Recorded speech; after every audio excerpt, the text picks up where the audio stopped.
Hey, everyone. Welcome to my comedy album. I'm sorry that I wasn't able to find a venue or a live studio audience, but you know what they say, show must go on, so we're gonna get right into it. Here we go! So, without further ado, welcome to Jimmy Newstetter, Whack Job is the current running title of the album. I've actually got a few more that I want to, figure out, maybe like, Jimmy Newstetter, Family Ties, and there's a the album cover is like me with a noose around my neck, or maybe Jimmy Newstetter Rent, ideally, hopefully, right? We got a Jimmy Newstetter Live, although this is clearly not live. Maybe we'll call it Jimmy Newstetter The Studio Sessions. I mean, if you're hearing this, you have the album already, so you already know what the title and the picture is, so that's fine. Like, I'll just get into it. Okay, so when I was a kid, I had a lot of nicknames, and damn it, that stupid cat is back. I should explain at this point that there's a neighborhood cat. No one really feeds it, but it's always around. It's kind of mangy, and there's a hole in my window, so it keeps getting in through the window screen, which I have to leave open because there's black mold everywhere. But anyways, no, I don't have any food. I don't have any food. You've been here. I don't have any cat food, at least. No, I'm sorry. You have to leave. I'm recording. I don't have any editing equipment. I just have to keep going. Okay, here, have a piece of bread. Here, Thank you. Take the loaf of bread. God, jeez. Okay, that cat's gone. I can continue with my routine. So, hey, dude, what you doing? Like I said, I have a lot of... hey, Brad, what's up, man? Dude, what are you doing? What's that on the screen? I'm recording my album. Oh, dude, I told you that I needed you're it doing to the comedy? Oh, dude, man, yeah. Your comedy's so fucking slick, man. Here, can I just throw a joke on there? Is that cool? I guess. I mean, all right, sweet. Is it funny? I'm just trying to make a good comedy album. So, me and fucking Vanessa, right? Here, let me close this. There we go. Me and Vanessa were hanging out the other day, and she's like, hey, we should totally go to, Barracuda. I'm like, yeah, sure, let it, fucking whatever. Right. You get it? No. Because there was no setup or punchline. Barracuda fucking blows, man. Okay, yeah, I guess it does blow. That was really good. Okay, we agreed I was going to use the space for this time. I was wondering, dude, did you eat my fucking Cheetos? No, I don't even like Cheetos. No, dude, I had a whole fucking bag of Cheetos out there this morning, and now it's gone. Right. I didn't touch them. Yeah, well, I mean, I was eating some, but, I didn't eat all of them, and now they're just gone. I promise you I didn't have any of them.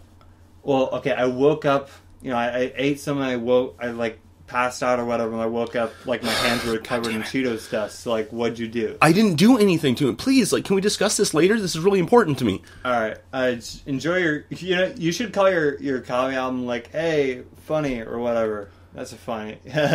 Alright, see ya. That's actually not a bad idea. Cheetos. Okay, that was my roommate, Brad. He gets high, and then he thinks that I ate all his Cheetos, when clearly he ate all his Cheetos. I don't even eat Cheetos. They're full of gluten, and I have a gluten intolerance. I couldn't even. Anyways, getting back into the routine. So I had a lot of nicknames growing up. Lots of people, being Newstetter, give me some pretty clever nicknames, since, it's an interesting last name. When I was growing up, people would call me Newsletter. They call me Newsletter. Some people would call me Poostetter. If they were mean, they'd call me Poostetter. When I'm being cheap, they call me Juicetetter. I always liked that one. I thought it was funny. But my favorite nickname that people have given me lately, I think, is The News. I like being called The News because it's appropriate, because I think people call me The News because, I'm going to show up on your doorstep about 3 or 4 in the morning. Usually knocking over your hedge or breaking your window. Definitely dropped off by a drunken teenager. I'm just kidding. You guys, they call me The News because you can find me at home free on the internet. Thank you. Hey, dude, I was wondering, I'm gonna jerk off. No. Is that cool? Oh, god damn it. I'm just making sure it's cool, because I want to spank it, and I would actually, number one, do whatever you want. I don't want to know about it. Secondly, I'm still recording. Alright, so it's cool? Fine. Thanks, dude. Oh, man. Okay, I apologize for Brad's, constant interruptions, but, like I say, I don't have any editing equipment, so show must go on. I know that for sure. The show must go on. So, Okay, here comes the time in my act where I like to get really political, so hang on to your hats. Try not to get too upset. Okay, Bill O'Reilly. Yeah, right, more like Bill O'Reilly. Thank you. Thank you. Thank you so much. Now's the part of my act where I like to get just a little eensy bit racist. Okay, so, don't pucker up your butt cheeks too hard, all right? Do you think that aging Hispanic women, when they have to deal with their wrinkly skin, use oil of Olay? Huh? Olay. Not oil of Olay, O-L-A-Y, oil of Olay, O-L-E, with an accent mark and an exclamation point. Oil of Olay, because they're Hispanic. Alright, so now I'd like to launch into some local material, some stand-up about Portland, Oregon. Today is March 1st, 2013, and I don't know if you guys noticed, but the sunshine's been coming back to Portland a little bit lately. Yeah, sun time in Portland. It's kind of funny, because I kind of feel like this time of year, the sunshine in Portland is a little bit like the light in a refrigerator, and I'll tell you why.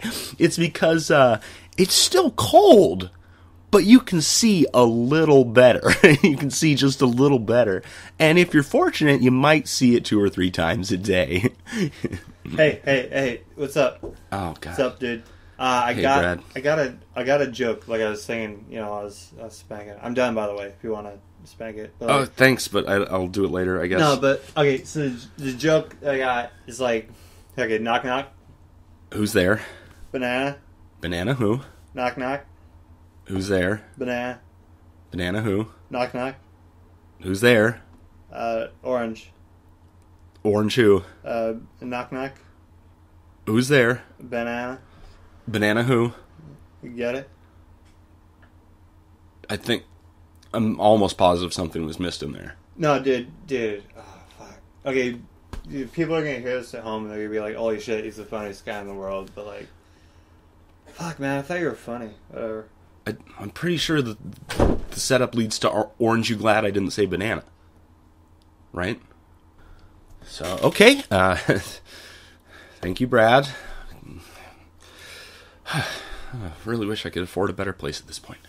Okay, so, like I said, Portland, like the light, refrigerator, you guys got that. I think school's out next door, that's why the bell rang. Okay, I think that if I were to make a Portland version of Snakes on a Plane, I'd go ahead and call it Dogs on a Bus. And that would be like 90 minutes of me kicking mother fudging dogs off the mother fudging bus. Seeing-eye dog, you gotta go too. Sorry, buddy. Because little known belief of mine, I believe the blind should see with their heart. That's what I believe blind should see with their heart. It's a little joke. I'm actually, mostly blind. I have glasses. My vision's 20/500. It's really bad. So, if you're blind listening to this for enjoyment, please understand that I understand your plight. I'm not trying to be insensitive. I'm almost blind as well. It was just a joke that the blind should see with their heart. It was just a little. All right, everybody. Now it's time for everybody's favorite section. Everybody knows that I'm kind of an impression master. So let's launch right into it. Let's go ahead and do my run of world-famous, award-winning impressions. Okay, firstly, this is my impression of Bill Cosby in an IHOP. Mr. Cosby, what would you like to eat today? I will have a Rudy 2D, fresh and fruity. Thank you. That is my Bill Cosby impression. Nextly, this is my impression of Will Ferrell. I met him at a restaurant. It was actually an IHOP, which is kind of funny and ironic. I went up and introduced myself, and he seemed a very nice man. He was very nice. That's my impression of Will Ferrell. He was a nice guy. I liked him. This is my impression of Gene Wilder from Charlie and the Chocolate Factory, and you know what? He's just gonna tell you why he's never gonna use a condom, okay? Gene Wilder, Charlie and the Chocolate Factory, informing you why he will never use a condom. So here goes. You feel nothing. Good day, madam. Thank you. I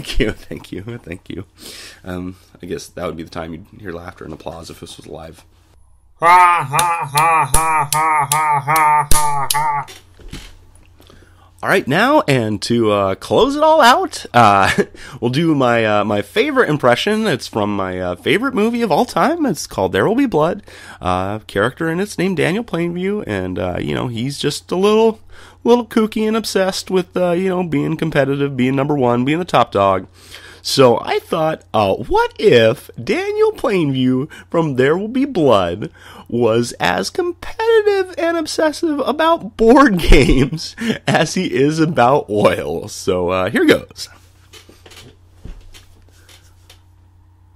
Ladies and gentlemen, I've traveled over half our city to be here tonight. I couldn't get away sooner because my new hotel was coming into Boardwalk and I had to see about it. That hotel is now running with 4 other homes, and it's paying me an income of $5,000 a turn. I have 2 others running, and I own the B&O Railroad, so... Ladies and gentlemen, if I say I'm a monopoly man, you'll agree. Now, you have a great chance here, but bear in mind you can lose it all if you're not careful. Out of all men that beg for a chance to play this game, maybe 1 in 20 will be monopoly men. The rest will be speculators. That's men trying to get between you and the monopoly men to get some of the good times that ought by rights come to you. Even if you find one that has time and means to play, he'll maybe know nothing about monopoly. He'll have to resort to cheating. And then you're depending upon a cheater who'll rush the game through so he can get another game just as quick as he can. This is the way that this works. What is your offer? We're wasting time. I do my own banking, and the men that play with me, and they are men I know.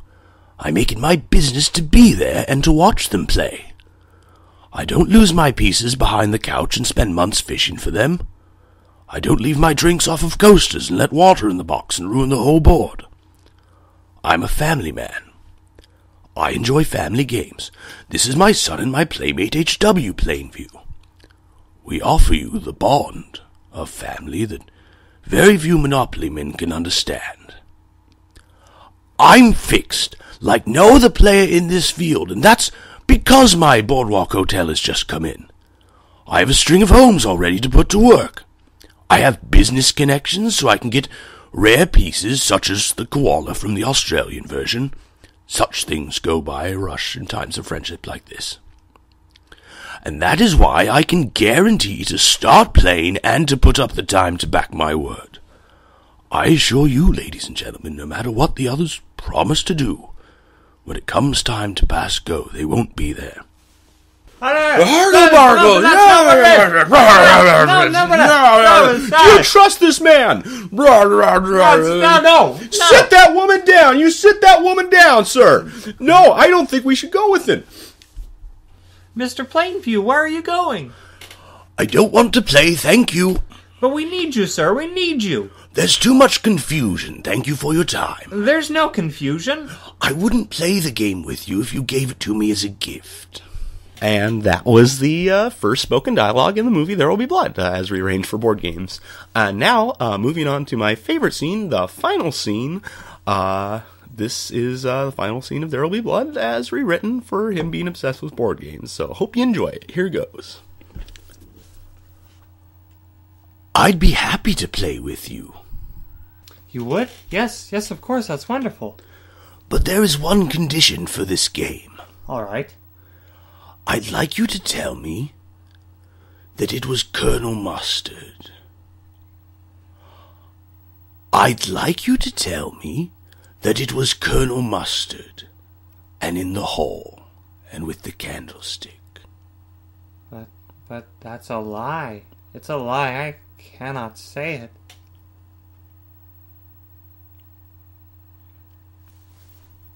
When can we begin to play? Very soon. How long will it take to set up the board? Oh, it shouldn't take long. I would like a $10,000 Monopoly money playing bonus, plus the 5 that is owed to me with interest. That's only fair. It's Colonel Mustard in the hall with the candlestick. If that's what you believe, then I will say it. Say it like you mean it. Daniel. Say it like it's your sermon. It's Colonel Mustard in the hall with the candlestick. Don't smile.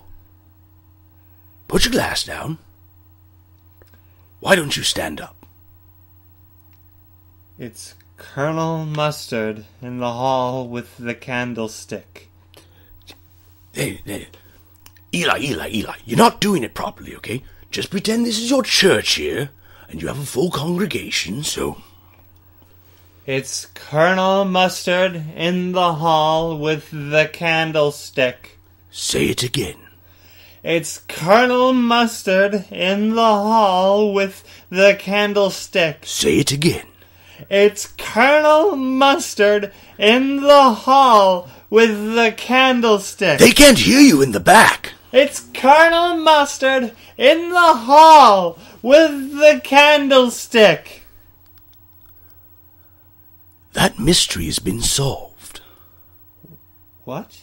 No, it isn't. That mystery's been solved.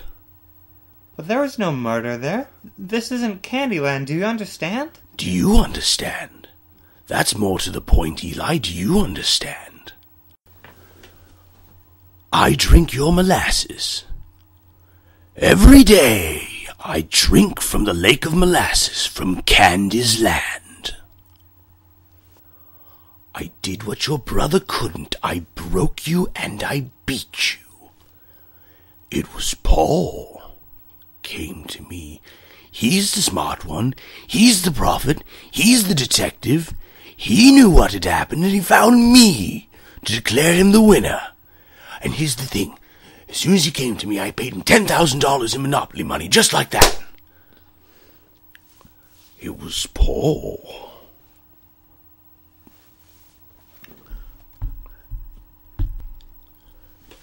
Stop your crying, you sniveling ass. Stop your nonsense. You're just the afterbirth, Eli. You slithered out on your mother's filth, and you got caught up in the crossfire. They should have put you in a complicated mousetrap on the mantelpiece. Where were you? Who was connecting four with poor Eli? Who was passing go with you? One of Bandy's sows? That cow has been had. There's nothing you can do about it. It's gone. It's had. You lose. Jenga! Jenga, Eli, you boy. Knocked down. I'm so sorry.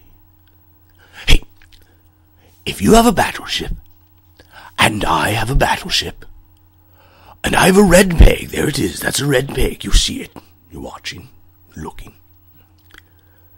Now, my red peg reaches across the board and starts to sink your battleship. I sink your battleship. Kersploosh? Kerblooey? I'm still trying to figure that one out. I sink it down. Did you think your chutes and your ladders and your Monopoly would help you, Eli? I am the surgeon for operation.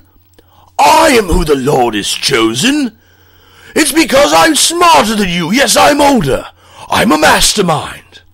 I'm not a false mastermind, you sniveling boy. I am the hungriest hippo. I am the hungriest hippo. I told you I would eat you. I told you I would eat you up. One of these nights I'm going to find you in your home wherever you're sleeping. I'm going to cut your throat. You don't wake Daddy, or you'll be in trouble with a problematic bubble. Oh. Oh. Oh.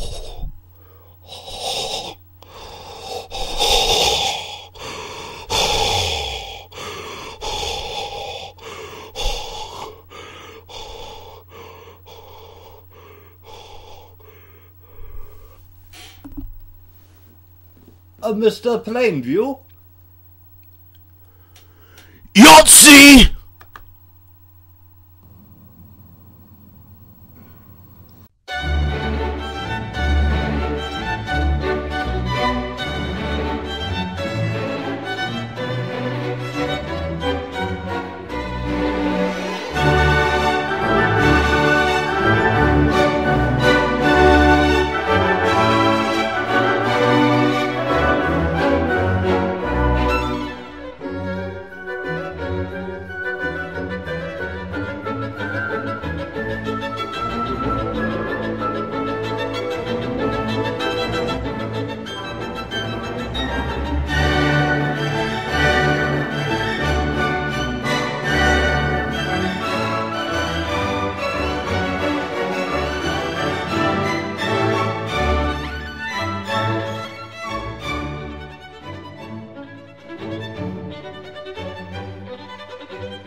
Hello, this is Jimmy's producer.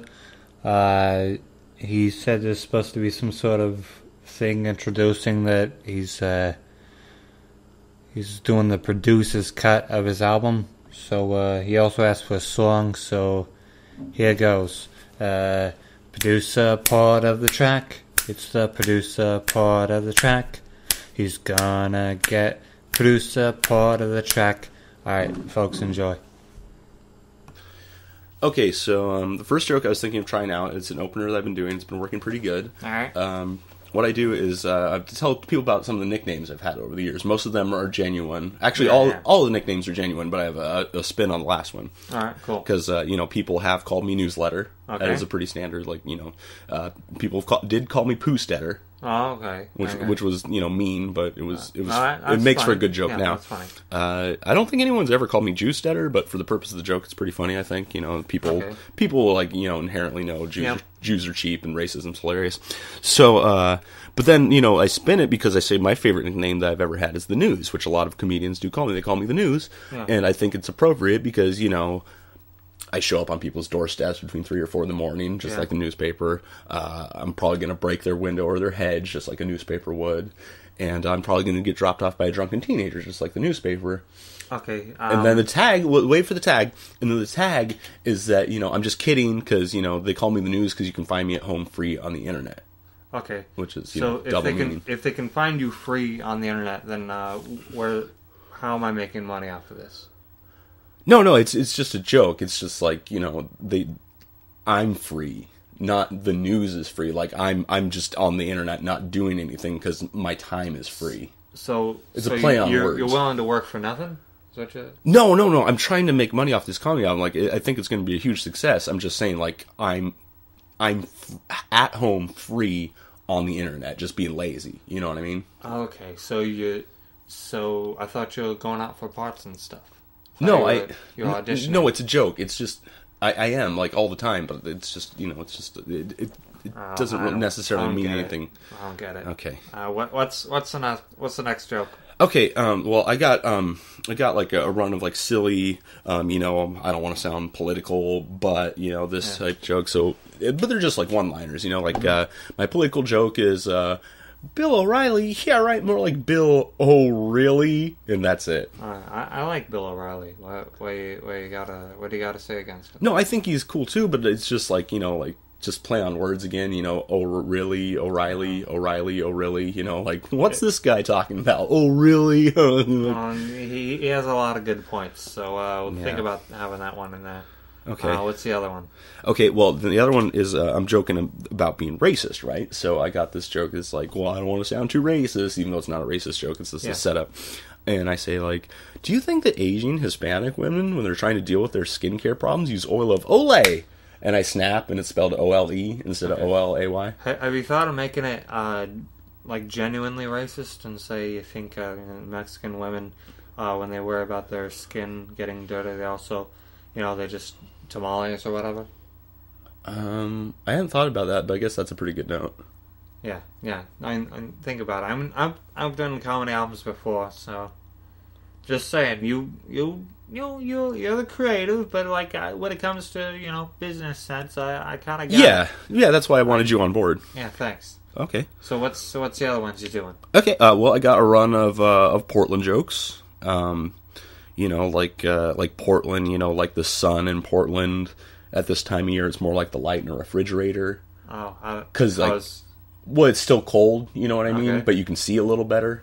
Well, it's like 62 out right now. It's not that bad. No, I mean, but usually for this time of year, it's kind of like a seasonal joke that I use every once in a while. Okay, well, even when it's warm in Portland, it's still kind of cold, because it's just chilly environment, I guess.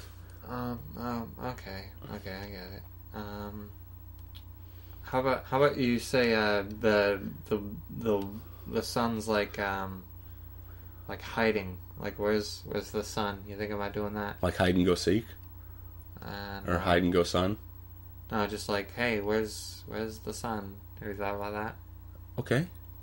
Yeah, cool. no, that's good Yeah, advice. that's a good one. I think it's a good one. What else you got? Dogs on a bus. It's one of my trademark jokes. It's where I'm like, hey, if I'm going to make a movie, that's like Snakes on a Plane about Portland, I'd call it Dogs on a Bus. Okay. And it's just like 90 minutes of me kicking dogs off the bus.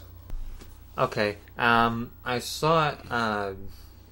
I was thinking, like, what other Samuel L. Jackson movies could you do? Well, first of all, is he going to sue us for making that? Honestly, I don't think he'll ever, hear or see of it, and, he'll probably understand that it's just a comedy routine. I mean, I don't think you can sue for impressions. Okay. I've Googled it quite extensively. I'm pretty sure no one can sue for impressions. Okay, that's good to know. Have you thought about doing like Samuel L. Jackson in Star Wars Episode 2, like Mace Windu off the bus or something like that? That's actually pretty good. I think I can get into that. All right, cool. Yeah, write that down. Do it. Okay, yeah, I'll keep that in mind. That's a good one.